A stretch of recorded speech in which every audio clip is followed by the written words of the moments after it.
Beralih ke informasi lain, Saudara, Kompolnas menilai penyidik yang menangani kasus kekerasan dalam rumah tangga di Tangerang Selatan, Banten tidak sensitif dan akan melakukan klarifikasi ke Polda Metro Jaya. Hingga saat ini pelaku yang juga suami korban masih belum ditahan. Korban yang tengah hamil 4 bulan mengalami trauma berat. Hati perempuan mana yang tak hancur ketika sang suami tega menganiaya dirinya yang tengah mengandung 4 bulan. Tak hanya babak belur dan sakit di tubuh bagian belakang, korban juga mengalami trauma kejiwaan. Ini sih sedang mendalami pemulihan trauma yang cukup berat ya untuk KDRT yang sekarang. Mungkin dia baru pertama kali mengalaminya, jadi tidak terlalu banyak berbicara terhadap orang. Terus untuk lukanya gimana, Bang? Untuk lukanya sih kita lagi tahap proses pengobatan.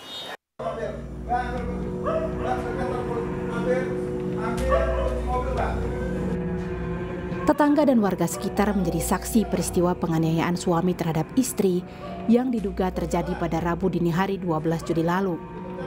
Diduga pelaku cemburu kepada sang istri. Saat itu, pengurus lingkungan sudah berusaha melerai, menyelamatkan korban hingga menangkap pelaku. Tak perlu waktu lama, rekaman videonya menyebar di media sosial.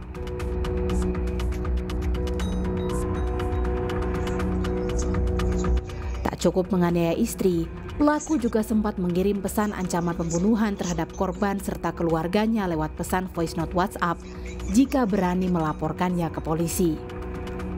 Meski sudah menetapkan pelaku sebagai tersangka, polisi memutuskan untuk tidak melakukan penahanan karena belum cukup bukti dan tindak pidana tersebut masih tergolong ringan. Pelaku hanya dikenakan wajib lapor. Kan tidak pidana murni berdasarkan Pasal 44 Undang-Undang Nomor 23 Tahun 2004 tentang penghapusan kekerasan dalam rumah tangga. Jadi perkara tetap lanjut, tetap kita proses walau tersangka tidak ditahan.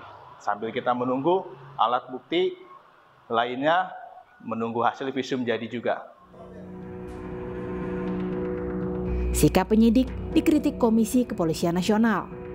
Kompolnas menilai penyidik tidak berpihak pada korban dan pasal pidana yang dikenakan pada pelaku tidak tepat. Kompolnas bakal melakukan klarifikasi ke Kapolda Metro Jaya atas kasus yang kini ditangani Polres Tangerang Selatan itu. Adanya kurang sensitivitas penyidik terkait dengan kekerasan terhadap perempuan dan anak. Jangan salah ya, ini korbannya bukan hanya si ibu ya, tetapi bayi yang dikandungnya ya. Jadi janinnya itu kalau berdasarkan Undang-Undang Perlindungan Anak itu sudah masuk kategori anak, sehingga itu juga mesti harus dilindungi. Nah, saya melihat ini seharusnya dikenakan pasal 44 ayat 1 gitu ya. Yang 5 tahun ya, Mbak ya?